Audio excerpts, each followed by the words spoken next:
आप और हम अब सुनिएगा।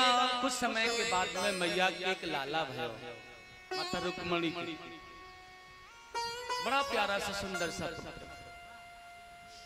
इस बालक का नाम है प्रद्युम्न। देखिए इसके हाथों जिसका काल था वह सम्रासुर नाम का दैत्य, उसे किसी महात्मा ब्राह्मणों ने बता रखा था कि आपका वध भगवान कृष्ण का और रुक्मणी का जो पुत्र होगा वह करेगा। तो यह प्रसूति गृह से इस बालक को चुरा करके ले आए और देखिए चुरा करके उसे मारना चाहता है। या मेरा काल है, छोटा है, मैं अभी इसे मार दूंगा तो यह बड़ा होकर के फिर मुझे नहीं मार पाएगा, क्योंकि अब ही मैं इसे मार डालूंगा तो फिर मैं अजय हो जाऊंगा, अमर हो जाऊंगा।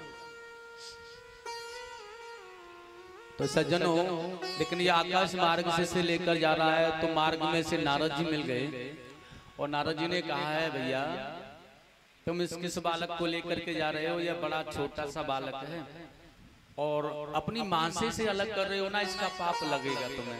यह रो रहा है बेचारा। तो सम्रासुर ने कहा महाराज यह मेरा काल है या मेरा शत्रु है और मैं इसे मार देना चाहता हूँ। नारद जी ने उसे समझाने का प्रयास किया, तुम इसे मारना चाहते हो, यह काल है तुम्हारा, यह ठीक है, लेकिन इसे पता नहीं कि तुम इसके शत्रु हो। अच्छा बिना पता हो और शत्रुता करने लग जाओ तो आनंद नहीं है उसमें। सामने वाले को भी पता हो कि आप हमारे शत्रु हो तो कुछ बात है, अन्यथा तुम शत्रुता निभाते रहो, उसे पता ही नहीं है बेचारे को, तो ऐसी शत्रुता से क्या फायदा, ऐसी नीचता से क्या फायदा। तो नारद जी ने कहा यह बाल शिशु है, इसका वध करना बहुत पाप होता है, इसलिए इसे मारने का मैं तुम्हें एक दूसरा उपाय बता देता हूँ और यह मर जाएगा, तुम्हें पाप भी नहीं लगेगा। सम्रासुर ने कहा यह बहुत अच्छी बात है कि सांप भी मर जाए और लाठी भी न टूटे। उन्होंने कहा एक काम करना है, क्या इसे अपने हाथों से मत मारो। तो फिर कैसे मरेगा ये? उन्होंने कहा इसे समुद्र में ऊपर से अपने हाथों से जिंदा छोड़ दो। अपने हाथों से छोड़ोगे जिंदा, नीचे समुद्र में जाएगा, जल में डूब के मर जाएगा या कोई जल का जंतु इसे खा जाएगा। अब विनाश काले विपरीत बुद्धि। अब काल को कोई मारना संभव है? किसी ने मारा है क्या काल को? छोड़ दिया और जैसे छोड़ा या जल में नीचे जा रहा है। अब जैसे जल में जा रहा है ना, उसी समय ठाकुर जी की अनुपम कृपा, एक मक्ष बाहर निकला समुद्र में जल पर और श्वास मुंह खोल के श्वास ले रहा है वो। और जैसे ही उसने मुंह खोला और श्वास ली, वह सीधा का सीधा बालक उसके मुख में चला गया। ये भगवान कृष्ण के पुत्र थे, माता लक्ष्मी की पुत्र थे, माता रुक्मणी के पुत्र थे और वैसे भी ये काम का अवतार थे, कामदेव का अवतार थे प्रद्युम्न।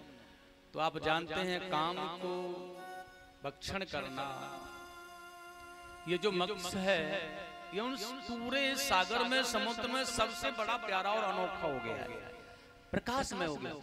और ठाकुर जी की अनुपम कृपा, उसी समय एक बहेली ने जैसे जाल डाला, यही मत्स्य उस जाल में फंस गया है। निकाल करके जब खींचा तो वह बड़ा प्यारा सा मत्स्य उसमें था और उतना दिव्य, आज से पहले कभी ऐसा मत्स्य देखा ही नहीं। तो उसने विचार किया सम्रासुर महाराज है ना हमारे दैत्यराज, उनको बड़ा शौक है इनका, तो उनके दरबार में इसे भेज देंगे तो बहुत इनाम और पुरस्कार हमें मिलेगा। लेकर के गए, वहां रख दिया दरबार में। महाराज ने प्रसन्न होकर के बहुत भेंट उपहार दी। देखिएगा उसका काल उसी के यहाँ जा रहा है और देखिए बड़े प्रेम के साथ में जब पाकशाला में इस मत्स्य को भिजवाया गया और जैसे ही पेट को चीरना प्रारंभ किया तो अंदर से रोने की आवाज आई और उन्होंने बड़े सावधानी से उसके पेट को चीरा तो उसमें से एक बालक निकला। स्वामी सुखदेव जी ने कहा राजा परीक्षित, आज इस पावन और दिव्य बालक को देख करके ये बेचारे बड़े आनंदमय हो गए। ने कहा भैया ऐसा सुंदर सा प्यारा सा बालक है, किसे दें इसे, किसे सौंपे इसे? तो देखेगा वो जो कामदेव थे ना, आपने पता है भोले बाबा ने जिन्हें जलाकर के अपने नेत्र से नष्ट कर दिया था। तो कथा उस समय की है जब भोले बाबा ने कामदेव को जला करके नष्ट कर दिया तो उनकी जो पत्नी थी रति, यह भगवान के पास में गई, यह बताओ हमारा क्या कसूर है, हमने क्या अपराध किया आपका, हमारे पति को आपने जलाकर नष्ट कर दिया, अब हम किसके सारे जीवन यापन कर रहे हैं। तो बाबा भोलेनाथ को दया आ गई थी। उन्होंने कहा देवी तुम्हारा पति को तुम भाषित होती रहोगी, प्राप्त होती रहोगी, लेकिन स्व शरीर, ये शरीर से जब तुम्हें प्राप्त होगा ना, द्वापर युग के अंत में जब मैं कृष्ण भगवान का कृष्ण अवतार होगा तो उनके पुत्र के रूप में ये प्रकट होकर के तुम्हें स्व शरीर प्राप्त होंगे। और सज्जनों, आज रति को तो पता ही था कि मेरे पति भगवान कृष्ण के पुत्र बनकर के आ गए और कहां पर आना है, उनको क्या करना है, यह सब पता है पहले से ही। इसलिए यहाँ पर बच्चों को शिक्षा देने का काम करती हैं, विद्या अध्ययन कराती हैं। अच्छा, जिसका भाव बच्चों में होता है वही किसी बच्चे को पाल सकता है। उन लोगों के मन में भाव आ गया, जो विद्यावती के नाम से रति रहती है ना, बच्चों में बड़ा प्यारा स्नेह है उनका, और वो बच्चों को अपना समझ करके विद्या अध्ययन कराती है। नित्य कला आदि का बड़ा सुंदर भाव था उनका, जो सिखाती थी वो। तो उन्होंने कहा इस बालक को उनको ही दे दो तो वह पाल लेंगे, और उस बालक को वह मायावती रति को दे दो। सुखदेव जी ने कहा रति ने उस बालक का पोषण करना प्रारंभ किया, और वह जान रही है कि ये कौन है। और देखिए कुछ ही समय में आज अपनी योग शक्तियों के द्वारा देवताओं की मदद से इस बालक को इन्होंने जवान बना दिया। जब यह काम का प्रतीक कामदेव प्रद्युम्न बना जवान हो गया, तो सौंदर्य वर्ण, इसका जो शरीर स्वरूप था वह कृष्ण वर्ण माने भगवान कृष्ण के ही जैसा था, उनका पुत्र था। तो साक्षात ऐसा लगता था जैसे कि ठाकुर जी का कोई बिल्कुल साक्षात दूसरा रूप है यह प्रद्युम्न। तो एक दिन की बात, अपने पति को भाव से निहारने लगे, तो प्रद्युम्न ने बड़े भाव से प्रार्थना की हाथ जोड़ करके, हे देवी कौन है आप? और बड़ा सुंदर कहा है आज, आपका जो भाव है ना, ये आपके देखने से तो कामनियों के जैसा लग रहा है, लेकिन वो होना नहीं चाहिए, क्योंकि आपने मेरा पोषण किया है, लालन किया है। तो लालन पोषण करने वाली जो होती है वो मातृत्व भाव माने माता के जैसे भाव की होती है, और आपका जो भाव है यह कामनियों की जैसे तरस रहा है। इसलिए आप हैं कौन बताओ मुझे?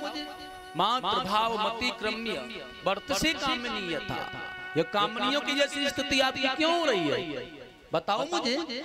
तो तभी रति ने कहा हाथ जोड़ करके, आप मेरे पुत्र नहीं हैं, तो फिर कौन है हम? अब बताया है आप मेरे पति हैं स्वामी, और उन्होंने सारी बातें याद दिला दी। जब देवताओं का कार्य करने के लिए आप गए तो भगवान शिव ने आपको जलाकर नष्ट कर दिया। तो भगवान ने मुझे वरदान दिया, तो आप कृष्ण के भगवान गोविंद के पुत्र बनकर के प्रद्युम्न में पधारे हैं, आप साक्षात कामदेव हो। अब कामदेव को अपने बल का, पौरुष का, ऐश्वर्य का, विद्या, अपने बल का जब पता चला तो उसने कहा आपका जो अवतार हुआ है ना प्रभु जी, यह इस पापी का वध करने के लिए हुआ है, पाप का विनाश करने के लिए ही आपका अवतार हुआ। तो सज्जनों, आज वही अकेले ही प्रद्युम्न बड़े प्रेम के साथ में, और देखिए सम्रासुर को जाकर के ललकारने लगे, और उनकी सेना के सहित आज उसका वध कर डाला जाकर, और उसके ये शासन काल को बहुत अनुपम, बहुत अच्छी तरह से बड़े प्यार से संयोजित किया है, बड़े अच्छे ढंग से उसे संभाला उन्होंने, बड़ी अच्छी प्रीति से संभाला। बिगड़ा हुआ शासन काल बहुत अच्छी तरह से संभाल करके धर्म की स्थापना करके उन्होंने, और जब बहुत समय लग गया इस कार्य को करते करते। अच्छा, किसी बिगड़े हुए परिवार को, बिगड़े हुए जीवन को संभालना बड़ा मुश्किल है, और उसे संभालने का प्रयास करो तो ऐसा नहीं कि आज ही समझ जाए, समय लगता है। समय का इंतजार करते रहो, भगवान से प्रार्थना करते रहो, और समय पर छोड़ दो, धीरे धीरे आपको आज से ही सुधर जाए तो नहीं सुधर सकता। तो इस प्रकार से हमें जीवन में करना चाहिए। तो सुखदेव जी ने कहा आज एक दिन रति अपने पतिदेव को लेकर के द्वारका में आई, चलो अपने वहां चलते हैं। तो जब प्रद्युम्न रति को लेकर के पधारे द्वारका में, तो देखिएगा द्वारका वासी ने इनका बहुत सत्कार किया। जो भी एक बार देखता है ना वही, यहाँ तक कि भगवान कृष्ण की जो पत्नियां थी वो अभी नहीं जान पा रही है कि ये कौन है। मात्र सिवाय माता रुक्मणी की। अब माता रुक्मणी के सामने जैसे इन्हें खड़ा किया गया कि देखो ये कौन आया है, तो हो न हो आज वही माता रुक्मणी प्रेम से कह रही है यह मेरा खोया हुआ वही पुत्र प्रद्युम्न है, मेरा वही पुत्र है यह। क्योंकि यह माता का वात्सल्य होता है, माँ अपने पुत्र को नहीं भूल सकती, वैसा हमेशा याद रखना। हर पल माँ अपने पुत्र को निहारती है, प्रेम करती है, याद करती है, वो जीवन में उसे नहीं भूल सकती है, सत्यता है। और सज्जनों, सुखदेव जी ने कहा भैया प्रद्युम्न लौट के या मैं द्वारका में आयो ना, तब तक कन्हैया ने काका लीला की पता है, वह गोविंद के 16,107 विवाह और है गए। तो परीक्षित जी ने बड़ा सुंदर कहा, देखिएगा। अच्छा, आज के जमाने में कोई कहे भाई इतने ब्याह है गए आपके, बड़ा अनोखा सा लगा। ठाकुर जी ने ब्याह किए, परीक्षित जी ने प्रश्न किया मेरे इष्ट भगवान गोविंद ने इतनी शादियां किस प्रयोजन से की, आप मुझे वह बताएं। सुखदेव जी ने कहा शादियों के विषय में क्या सुनना राजन, शादियां तो हो गई भगवान की, लेकिन परीक्षित ने कहा नहीं, आप मुझे बताओ मेरे गोविंद मेरे प्रभु की वो शादियां कैसे हुई, किस कारण से उन्होंने वो शादियां की, बताओ मुझे, मैं सुनना चाहता हूँ। तो सुखदेव जी ने कितना सुंदर कहा है। एक बार की बात थी, द्वारका में एक सत्यजित नाम के उपासक हुआ करते थे, जो कि भगवान सूर्य की प्रार्थना करते करते उन्हें भगवान सूर्य ने प्रसन्न होकर के स्यमंतक नाम की मणि दी थी। 10 घंटे तक लगातार उसकी सत्प्रेम से सेवा करने पर वो 8 बार स्वर्ण प्रतिदिन दिया करती थी। तो इतनी दिव्य पावन चमकीली और प्रकाशित जो मणि थी उनके पास स्यमंतक नाम से, एक दिन भगवान ने कहा भैया ये बहुत धन कभी कभी संग्रह संकट का कारण बन जाता है,